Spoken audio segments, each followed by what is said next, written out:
Olá, boa noite, já são 18h02. Tô fazendo esse vídeo bem caseiro, tá? Não vou editar aí não, vou fazer maquiagem não, porque eu tô numa correria danada. E eu prometi que eu ia gravar esse vídeo aqui pra comentar um pouquinho aí do edital da EBSERRA Belém Pará, né? Alguns aluninhos do online, eles estão me pedindo muito. Tem uma aluninha aqui, a Tami de Jesus, beijo, meu cheiro. Ela colocou aqui, oxe, minha rainha, comenta esse edital aí, então, ó, vai pra você especial, mas também pra todos os meus aluninhos do online, tá? Olha só, o edital da EBSERRA saiu, né? Na verdade, a EBSERRA, nós temos aí em âmbito nacional, tem vários editais aí que já estão previstos, mas saiu esse do Belém, de Belém do Pará, né? Belém, Pará, tá?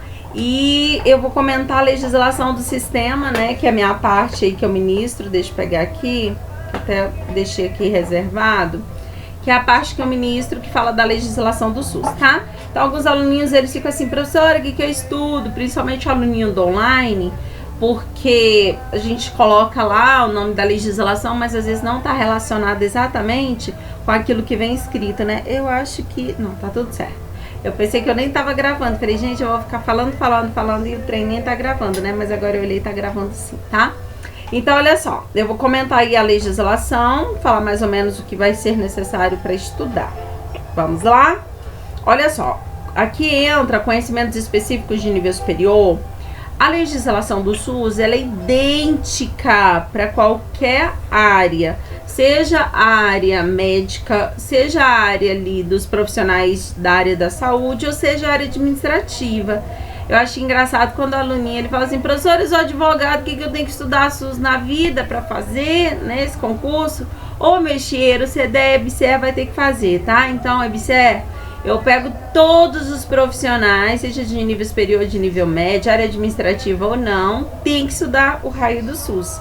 E é aquilo que eu sempre falo nas minhas aulas, SUS não é para medir conhecimento, não, SUS é para eliminar mesmo o candidato, tá?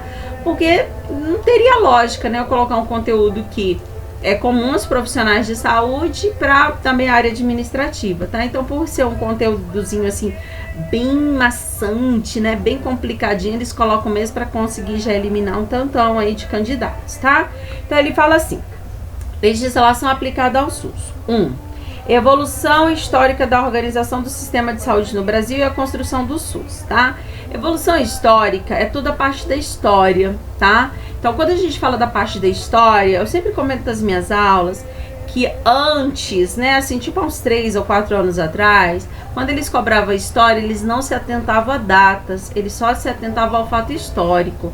Hoje não, hoje você tem que saber o ano mesmo de acontecimento. Várias provas da EBSERRA, eles fazem isso. Eles colocam, exemplo, Piazza é de 1976, eles colocam 86.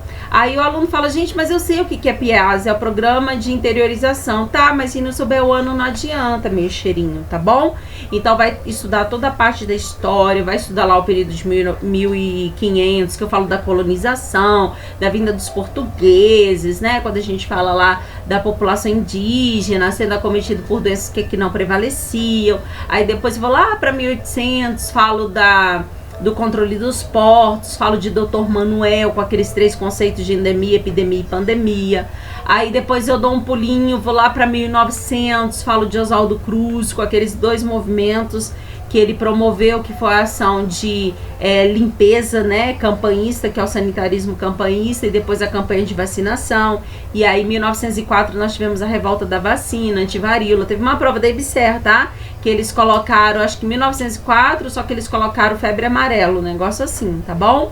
Aí vem o sucessor dele, Carlos Chagas, que fala da promoção da saúde. Depois eu falo de Ethel Parsons, mas é só para a área da enfermagem, né? Porque é a vinda das enfermeiras norte-americanas. Falo de Eloy Chaves, quando Eloy Chaves cria os CAPs. Depois falo da transição dos CAPs para os IAPs, o primeiro IAP, né? Que foi o IAPM em 1933. Aí depois a gente fala um pouquinho sobre, acho que a gente entra na parte da final da Segunda Guerra Mundial, 1945, que é o Welfare States, né, que é aquele estado de bem-estar social. Aí depois eu vou lá para 53, criação do Ministério da Saúde. Depois a gente entra ali em 1960, criação da LOPS, Lei Orgânica da Previdência Social, né?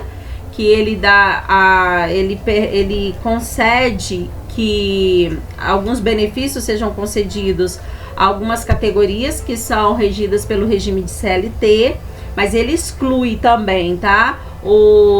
Eles falam os militares, as empregadas domésticas, né? Os empregados domésticos, rurais e também os funcionários públicos, tá? Ele deixa de fora. Aí entra a ditadura militar, 64 até 84, aí tem INSS, depois vai ter a transição para o INAMPS, mas nesse meio termo aí a gente fala também do PIAS, que é 1976, tá? Que são as ações que foram desenvolvidas de forma regionalizada, depois em o CONAPS, a IES, então é bem extenso, tá? Tem que pegar parte da legislação da história toda. Termina quando a gente fala da 8ª conferência, um marco, né, da saúde pública no Brasil, e logo em seguida o SUDES, que é 1987, lembrando que nós estabelecemos os princípios do SUDES, que não são os princípios do SUS, tá? Princípios do SUS a gente só estuda lá na frente, que é dentro da 8ª conferência, ok? Então pega toda essa parte aí.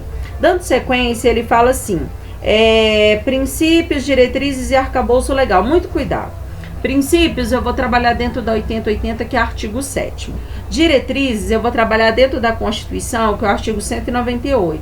Arcabouço legal, mexer, NOBs e NOAs, tá? Toda a normatização, toda a parte de NOBs, 991, 93 e 96, é o nosso arcabouço legal mais NOAs, são as normatizações. É aquilo que fundamenta a lei. Então, quando a gente coloca lá muitos alunos mesmo, quando a gente coloca NOBs e NOAs nas provinhas da EBSER, eles falam assim, professora, mas eu não observei, lá não está contemplado, lá não está falando NOBs e NOAs, nunca vem com esse nome. Ou ele fala organização em funcionamento, ou ele fala arcabouço legal, tá? Então, arcabouço legal é toda essa parte da legislação, mas que não entram as leis. As leis, a Constituição, 8080 e 8.142. Mas o que fundamenta essas leis, o que faz, né, pegar aquilo que está escrito numa teoria e colocar na prática, exatamente essas nossas normatizações, que são as NOBs e as NOAs, tá? Então, NOB vai estudar NOB 91, 93, 96 e NOAs vai estudar 2001, porque a 2002 ele direciona muito ao Distrito Federal e aí não é necessário não, tá bom? Então, já falei aí do arcabouço legal, controle social. Deixa eu ver em quanto tempo tá meu vídeo. Não dá pra eu gravar mais. Vou gravar mais ou menos 10 minutos, tá? Aí ele fala assim, número 2, controle social do SUS, e número 3, resolução 453. Controle social, meu cheiro, ele é feito pela lei 8.142. Na hora que você estuda a lei 8.142, que ele fundamenta ali no artigo 1º, que ele fala de conselhos de conferências, os nossos conselhos, a participação dos usuários do conselho é feita através desse controle social. Então, o controle social é o controle da sociedade, ou seja, dos usuários dentro dos conselhos de saúde, tá? Então, a gente estuda a lei 8.142, mas também a lei, tá? Ela vai ser regida pela resolução que é a 453. Antigamente, essa 453 era 333, ela não existe mais, foi revogada, e no lugar dela entra a 453, tá? Então, na 8.142 vai estudar no artigo 1º, falando dos conselhos e das conferências, mas o detalhamento dos conselhos acontece na 453. Aí sim, lá vai falar das competências dos conselheiros, vai falar da estrutura do conselho, da organização, quem pode ser conselheiro, o conselheiro não pode receber dinheiro, ele é visto como cargo de relevância pública, tá? Então, lá vai fazer todo o detalhamento. Então, controle social, mais a 453, fecha essa parte aí, dos usuários controlando o nosso sistema mediante os conselhos. Depois ele continua falando aí as leis, tá? A Constituição da EBSER, ele pede o artigo 194 e 195, tá? Alguns não pedem, eu estava mesmo comentando o edital de Caldas, Caldas não pede 194 e 195, só pede do 196 ao 200. E bombeiro também não pede, que eu também comentei o edital do bombeiro aqui de Brasília, Distrito Federal, tá? Agora, EBSER sempre pede 194 e 195, que fala da Previdência Social. Então, você vai ter que estudar, o 194 fala dos objetivos, conforme a Constituição, e o 195 fala quais são as formas de obter dinheiro para a área da saúde, aí você encontra no 195. E aí, do 196 ao 200, trata da saúde, tá? O 196, o SUS nasce. O 197 fala a responsabilidade, que vai ser do poder público arcar com a responsabilidade de propor esse direito à saúde.